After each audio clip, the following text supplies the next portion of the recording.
창세기 32장 1절부터 21절 본문으로 같이 묵상합니다. 야곱이 이제 삼촌 라반과의 문제는 해결을 하고 이제 하란에서 20년의 문제를 삶을 이제 정리하고 이제 진짜 이제 고향 땅으로 이제 갈 수가 있는 상황이 되었고, 그는 드디어 이제 정말 참 마음도 가볍게 발걸음도 가볍게 그렇게 이제 달려갈 것 같은데, 오늘 32장부터는 또 다른 문제를 이제 우리가 만나게 됩니다. 다름이 아니라 형과의 문제죠. 오래전에 형과 정말 이렇게 불화를 하고 도망쳐서 형이 정말 죽이려고 하는 그런 계획을 듣고서 도망쳐서 나온 길이었기 때문에 그는 그 문제를 해결했어야만 했습니다. 참 야곱의 인생이 참 우리 인생의 여러 면을 이렇게 다 종합해 놓은 것 같아요. 그렇죠? 우리 인생이 다 야곱 같지는 않지만 우리가 한두 개 정도는 다 우리가 겪는 문제 아니겠습니까? 그래서 참 야곱의 스토리가 은혜가 많이 됩니다. 또 성경에서 정말 또 가장 또 개인의 이야기가 많이 나오는 사람이 다윗이죠. 다윗. 또 다윗을 보면서 우리가 참 은혜가 많이 되죠. 그만큼 우리의 삶이 많이 또 닮아 있죠. 우리가 이제 이 32장부터 오늘 이제 21절까지, 1절부터 21절까지 앞부분을 이제 묵상을 하고 내일 이제 더 보겠지만, 이런 생각을 먼저 해보게 돼요. 그렇죠? 야곱이, 굳이 형한테 미리 그렇게 사자를 보낼 필요가 있었을까? 그 땅이 넓은데 말이죠. 사실 이제 야곱은 지금 어디를 향해서 가고 있습니까? 지금 여기는 이제 형과 만나서, 그렇죠? 그게가 미스바였다고 그러지 않았습니까? 어저께 거기서 이제 언약을 맺었으니까. 그러면은 이제 이 삼촌 집으로 갈 때 20년 전에 자다가 하나님의 그 꿈을 꾼 그 장소 베델이잖아요. 그렇죠? 내가 돌아오면 거기서 하나님께 예배를 드리겠습니다. 그러면 베델로 가면 되는 거예요. 베델하고 지금 형 에서가 사는 곳은 세일산이거든요. 세일 땅. 거기가 꽤 먼 거리입니다. 한 200km 정도 떨어진 거리라고 그래요. 한 일주일 정도 걸리는 거리입니다. 그러면 분명히 형이 환대할 건 아닌 걸 알고 아니까, 그쵸? 몰래 그냥 가서 거기 그 베델에 살고 있으면 안 되냐 이거죠. 그쵸? 다시 말해서 형과의 문제, 이 정말 오래된 이 문제를 꼭 이렇게 들춰내야 되느냐 이거죠. 그 문제를 꼭 이렇게 맞닥뜨려야만 됐냐 이거예요. 우리 해결되지 않은 문제들 가지고도 살잖아요. 그렇죠? 그리고 그냥 무시해버리고, 그냥 이웃에 가서 그냥 살고, 모른 척하고 살고, 그냥 좀 거리가 떨어져 있으니까 괜찮을 거야.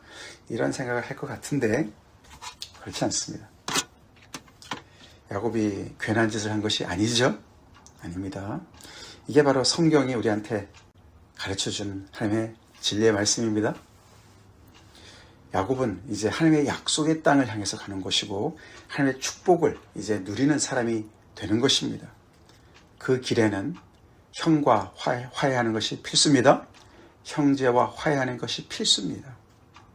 그거 대충 해서 안 된다는 것을 보여주고 있는 것이에요. 대충 그냥 베델에 가서 어떻게 살 수 있는 것이 아니라는 것입니다. 우리가 마태복음 5장 말씀 말이죠. 나오지 않습니까? 예물을 제단에 드리다가 거기서 내 형제에게 원망 들을 만한 일이 있거든, 그것이 생각나거든, 예물을 제단 앞에 두고 먼저 가서 형제와 화목하고 그 후에 와서 예물을 드리라. 예수님이 말씀해 주셨어요. 그렇죠?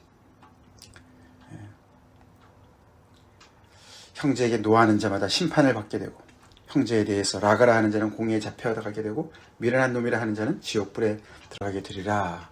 예수님께서 형제와의 관계가 얼마나 하나님과의 관계에 직결되어 있는지, 하나님을 예배하는 것이 형제와의 그런 올바른 관계를 맺는 것이 얼마나 직결되어 있는지를 말씀해 주셨어요. 그래서 야곱이 괜한 짓을 한 것이 아닙니다. 우리도 그런 문제 해결해야 될 줄로 믿습니다. 그것이 하나님과의 관계를 막는다는 것이죠. 하나님께서는 그런 또 야곱을 응원해 주시죠. 오늘 1절 2절에 보시면 갑자기 야곱이 길을 가다가 하나님의 사자들을 맞닥뜨립니다. 천사들이죠. 하나님의 사자들, 하나님의 사신들을 만난 것이죠. 그래서 보면서 와, 하나님의 군대네 라고 하면서 그 땅의 이름을 또 마하나임이다 라고 불렀습니다.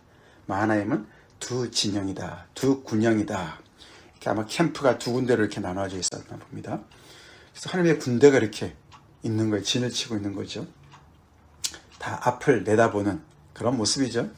앞으로 야곱이 또 다른 문제를 해결함에 있어서 굉장히 많은 문제를, 어려움을 겪을 것을 아시고 하나님께서 이미 하나님께서 함께 하신다는 것을 미리 보여주신 줄 믿습니다.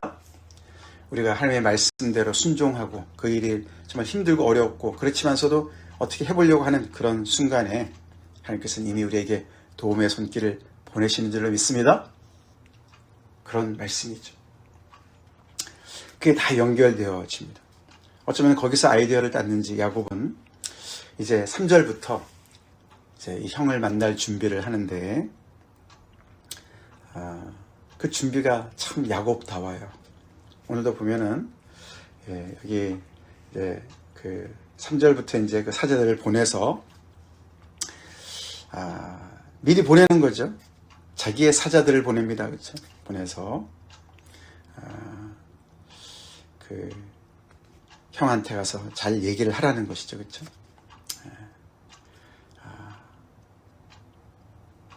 그 형한테 소개를, 자기를 어떻게 합니까? 주의 종 야곱이다. 그래서 에서 밑에 나는 종입니다.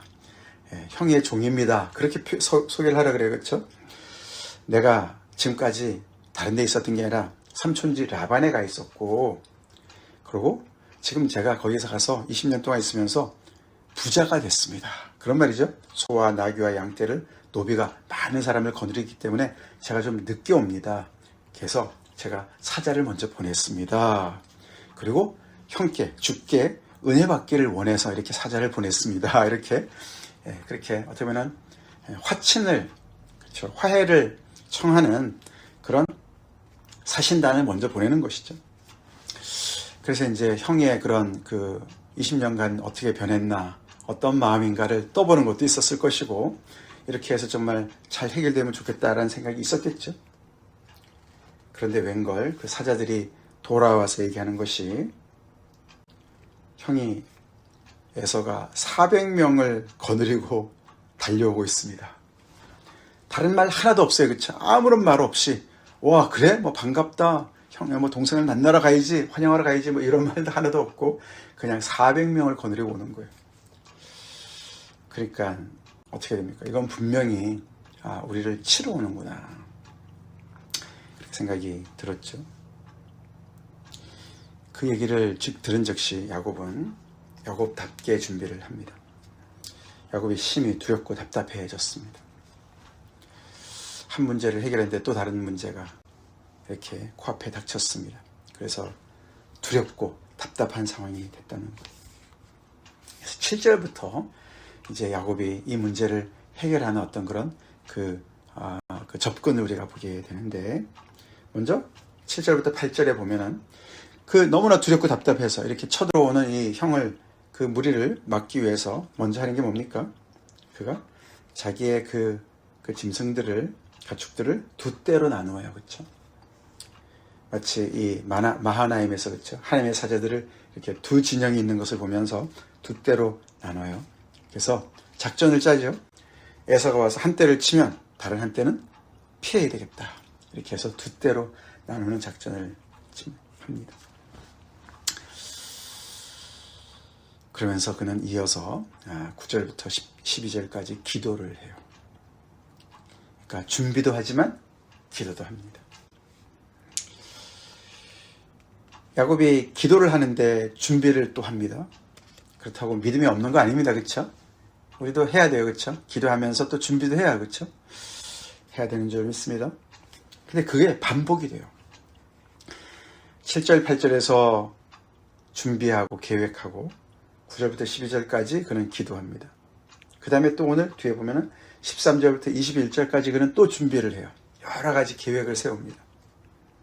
그러고는 내일 본문 또 22절부터 32절까지 또 기도합니다.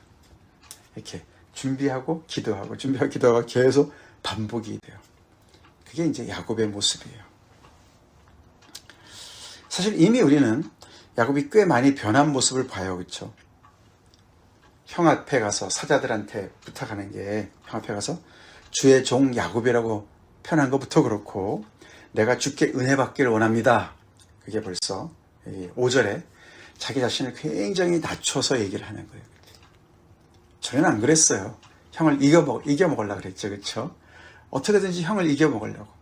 형이 먼저 태어나서 그렇지 내가 바로 장자였어야 되는데 뭐 이런 경쟁심으로 가득했었고 시기심으로 가득했었고 이랬던 그 야곱인데 글쎄요 20년의 그 각고의 세월 때문에 겸손해졌는지 아니면 또 하나님의 은혜를 많이 그동안에 경험해서 이렇게 또 겸손해졌는지 아니면 이 사안이 너무너무 중대하고 너무너무 어렵고 그래서 형의 환심을 살려고 그렇게 정말 이렇게 서로를 낮추는지 하여튼 이유는 복합적이겠죠. 그렇지만 평소의 야곱의 모습과는 좀 달라요. 그렇죠? 다릅니다. 그가 심히 두렵고 답답한 상황 때문에 이렇게 자신을 낮추는 그런 모습을 또 연출하는지도 모르겠습니다. 그래서 우리 인생 가운데도 두렵고 답답한 상황이 꼭 나쁜 것만 아닙니다. 그렇죠? 그런 상황에 우리가 닥쳤을 때 우리 자신을 돌아볼 수 있고 또 나의 교만을 인정할 수가 있고 또 내가 깨어질 수도 있는 것이죠. 자, 이런 상황에서 그가 어떻게 기도하는가를 봅시다. 9절부터 12절. 사실 이것은 굉장한 그런 탄원의 기도입니다. 하나님께 간구의 기도예요. 도움을 요청하는 기도예요. 그의 기도가 길지만 가장 중요한 한 단어를 꼽아보라 그러면은 나를 건져내 시옵소서. 그 단어예요. 나를 건져내 시옵소서. 나를 구원해 주십시오. 그런 한 단어입니다. 그게 deliver, 영어로는 deliver, 나를 구원해 달라. 우리 앞에서 내 그 라반 삼촌의 손에서 나를 그 짐승들을 거기서 빼내서 나한테 주셨다 하나님께서 같은 단어입니다. 그것처럼 이렇게 막 그 사나운 짐승에게 막 잡혀 먹을 것 같은 그런 상황에서 나를 그 악에서 건져내다 그런 뜻입니다. 그 한 단어예요. 짧게 한 단어로 기도한다 그러면은 나를 구원해 주세요. 그게 바로 기도의 핵심이죠. 근데 그것만을 하지 않습니다. 그래서 오늘 이 야곱의 이 기도는 간구의 기도는 굉장히 우리의 간구하는 기도의 어떤 모범 사례를 보여주는 그런 내용을 담고 있습니다. 먼저 그는 하나님을 불러요. 우리도 그렇죠. 우리가 기도할 때 우리의 기도를 듣는 대상이 있습니다. 하늘에 계신 우리 아버지여. 예수님께서도 우리에게 제자들이 갖추신 기도가 그렇지 않습니까? 내가 기도할 때 혼자 생각하는 게 아니에요. 그렇죠? 아무런 대상이 없는 그런 상황에 명상하는 게 아니죠. 그렇죠? 우리는 살아계신 하나님 앞에 나가는 것입니다. 야곱도 그걸 가르쳐주죠. 내 조부 아브라함의 하나님, 내 아버지 이삭의 하나님 여호와여. 내 할아버지 아브라함의 인생도 책임지셨고 내 아버지의 인생도 책임지셨던 하나님이시여. 그런 기도죠. 벌써 3대째 우리가 섬기고 있습니다. 그 연속성을 얘기하고 있습니다. 그리고 단순한 하나님의 그런 이름만이 아니죠. 아브라함의 인생 가운데 깊이 관여하시고 또 아버지 이삭의 인생에도 깊이 관여하시고 그 언약을 신실하게 지키신 그 하나님의 그 이름을 부르는 겁니다. 그 이름만 불러도 벌써 많이 마음이 안심이 됐을 거예요. 그렇죠? 우리도 주기도문 따라서 하늘에 계신 우리 아버지와 기도할 때 그런 것을 경험하지 않습니다. 자, 그러면서 이어서 그는 그 하나님께서 명령하신 것을 다시 상기시켜요. 하나님께 상기시켜드려요. 그렇죠? 주께서 전에 제게 명령하시기를 내 고향, 내 족속에로 돌아가라. 내가 내게 은혜를 베풀리라 말씀하셨습니다. 제가 그 명령을 이행 중에 있습니다. 그런 말이죠. 그러니까 하나님, 저는 명령을 이행하고 있고 그러니까 하나님도 그 약속을, 명령을 이행해 주세요. 그런 말을 깔고 있어요. 그렇죠? 내가 내게 은혜를 베풀 것이다 라고 하신 말씀 기억하시지요? 야곱은 야곱이에요. 그렇죠? 계속해서 하나님께 계속 이게 간구하면서도 뭔가를 붙잡고 있어요. 하나님께 주장합니다. 그러면서 10절에는 하나님의 은혜를 감사하는 말을 합니다. 나는 주께서 주의 종에게 베푸신 모든 은총과 모든 진실하심을 조금도 감당할 수 없습니다. 지금까지 자기가 경험한 그 하나님의 모든 것들을, 모든 은총과 진실하심을 받을 자격이 없습니다. 너무너무 감사합니다. 그러면서 하나님을 높입니다. 구체적으로 내가 지팡이만 가지고 이 요단을 건넜는데 지금은 2대나 이루었습니다. 사실은 계산해서 2대로 나눴는데 지금은 또 그렇게 많은 것을 이렇게 표현하는 것으로 2대로 얘기를 합니다. 그래서 이 모든 것이 다 하나님의 은총과 진실하심을 때문이고 하나님의 은혜가 너무너무 감사합니다. 근데 뭘 깔고 있죠? 근데 그거는 과거형이에요. 그렇죠? 과거형이에요. 과거에 이렇게 저를 축복해 주셔서 제가 이렇게 됐습니다. 그러면서 11절에 내가 주께 간구합니다. 근데 지금 제가 문제가 생겼습니다. 이렇게 저를 축복해 주신 하나님께서 지금도 축복해 주십시오를 깔고 있는 것이죠. 우리도 이런 기도 해야 될 줄 믿습니다. 그렇죠? 우리 하나님의 기도할 때 하나님께서 주신 은혜에 먼저 감사해야죠. 정말 자격이 하나도 없는데 이렇게 하나님께서 축복해 주셨습니다. 너무너무 감사합니다. 근데 지금 또 제가 은혜가 필요합니다. 그런 기도를 해야 된다는 것이죠. 여기 특별히 모든 은총과 모든 진실하심, 은혜와 진리를 얘기하는 거예요. 은혜. 헤세드와 진실하심은 에메트. 그건 진리예요. 은혜와 진리가 충만했더라. 요한복음 1장 14절. 예수님의 모습이었죠. 하나님의 성품의 가장 핵심에 들어있는 것입니다. 하나님은 어떤 분이시죠? 은혜가 풍성하신 분이시고 진실이 풍성하신 분이시죠? 진리가 풍성하신 분이시죠. 그것을 제가 경험했습니다. 그래서 제가 호롤단신 지팡이만 가지고 갔었는데 지금 이렇게 제가 거부가 됐습니다. 근데 하나님, 저를 지금 이 순간 형의 손에서, 에서의 손에서 저를 건져내 주십시오. 대상이 형의 손입니다. 자기의 잘못도 있지만 한 번도 야곱은 그것 때문에 쏘리한 적이 없어요. 그렇죠? 내가 잘못했다 이런 적 없어요. 그렇죠? 지금은 그냥 형의 그 손에서, 손아귀에서 저를 건져내 달라고 기도합니다. 두려워하는 이유가 그가 와서 나와 내 처자를 칠까 겁이 납니다. 그래서 그 기도의 마지막을 하나님의 말씀으로 다시 인용합니다. 그렇죠? 내가 반드시 내게 은혜를 베풀어 내 씨로 바다에 셀 수 없는 모래와 같이 많게 하리라고 말씀해 주지 않으셨습니까? 하나님의 말씀을 하나님께 갖다 드리는 거죠. 그렇죠? 하나님의 말씀 이렇게 말씀하셨으니까 이 말씀대로 이행해 주세요. 우리도 이렇게 기도합시다. 그래서 우리가 평소에 하나님의 말씀과 가까이 하는 것이 이렇게 소중한 것이죠. 그렇죠? 위험할 때, 힘들고 어려울 때, 기도할 때 우리가 그 말씀으로 하나님 앞에 기도해야 돼요. 평소에 우리가 붙잡고 있는 말씀이 그래서 소중한 것입니다. 자, 그러면서 그 기도 하나님께 드린 다음에 그냥 앉아있지 않아요. 그렇죠? 하나님의 응답이 올 때까지 가만히 있지 않습니다. 적극적으로 또 준비하고 있어요. 그렇죠? 13절부터 21절까지 그는 이제 형한테 보낼 예물을 준비합니다. 엄청나요. 그 숫자가. 그렇죠?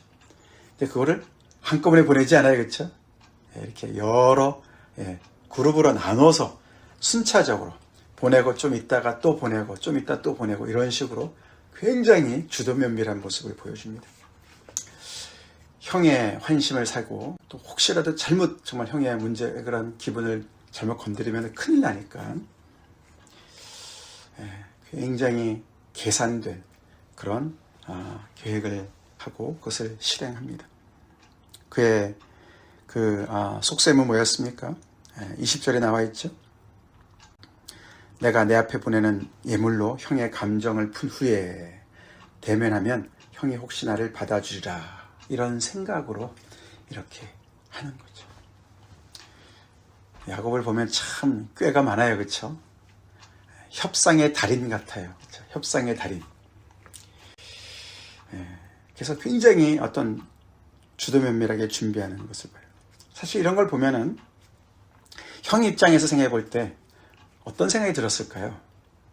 이제 우리가 내일 보겠지만, 우와, 내 동생 진짜 굉장한 부자네. 그런 걸 볼 수 있을 것 같아요. 그렇죠? 그리고 얘가 뭐 지위가 굉장히 높아졌구나. 그걸 먼저 생각할 것 같아요. 그러니까 어떻게 보면 야곱이 어떻게 보면 약간 과시하는 것도 있죠. 그러니까 동생을 내가 얕봐서는 안 되겠다 이런 것도 있어요. 근데 또 한편으로는 너무너무 많이 주잖아요. 그렇죠? 후하게 줘요. 그렇죠? 이걸 다 예물로 주는 거니까 동생이 굉장히 부자고 굉장히 마음도 넉넉해졌구나. 나에게 이렇게 정말 잘 대해주는구나. 그래서 형의 마음도 또 풀어보려고 하는 양쪽이 다 같이 있는 거예요. 그래서 협상의 달인인 거예요. 줄 건 주고 뺏을 건 뺏고 얻을 건 얻고 뭐 이런 협상의 달인인 거죠. 그렇지만 우리가 결론 미리 얘기한다면 그의 이런 협상의 기술이 문제를 해결하지 못했습니다. 예물이 형제와의 문제를 해결하지 못했습니다. 무엇이었습니까? 하나님의 은혜였습니다. 은혜였어요. 이 모든 것들이 다 그냥 필요 없게 하나님께서 마음을 바꿔주셨죠. 형의 마음을 바꿔주셨습니다. 하나님의 은혜죠? 하나님의 은혜입니다. 자, 오늘 이 말씀을 우리가 보면서 우리도 고향 앞으로 하나님의 축복의 그 동산으로 약속의 땅으로 가는 길에 우리가 해결해야 될 문제들, 특별히 형제와의 문제들, 사화해야 되는 문제들, 화해해야 되는 문제들 우리 해결합시다. 기도하고 계획하고 계속 반복을 하더라도 주저면밀하게 반복을 하더라도 하나님의 은혜를 간구하면서 함께 간구하는 기도를 드리면서 저를 건져주십시오. 기도하면서 주님 앞에 나아가는 우리가 됩시다. 하나님께서 우리에게도 하나님의 사자들을 보내주셔서 보호하시고 인도해 주실 것을 믿고 그렇게 주님 앞에 나아갑시다. 다 같이 기도하시겠습니다. 하나님 감사합니다.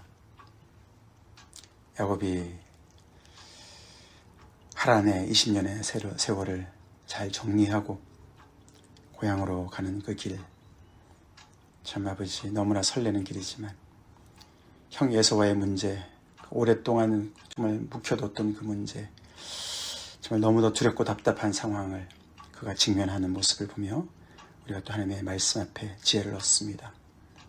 아버지 우리도 하나님께 예배는 잘 드린다고 생각하면서도 옆에 있는 형제와의 문제를 묵혀두고 있지 않은지 돌아보고 그 문제 해결하기를 원합니다. 오늘 말씀도 듣고 힘을 얻고 주님 앞에 간구하며 아버지 우리의 문제를 잘 해결할 수 있도록, 그래서 하나님과의 막힘없는 교제를 누릴 수 있도록 축복하여 주시옵소서. 예수님 이름 받들어 간절히 기도드립니다. 아멘.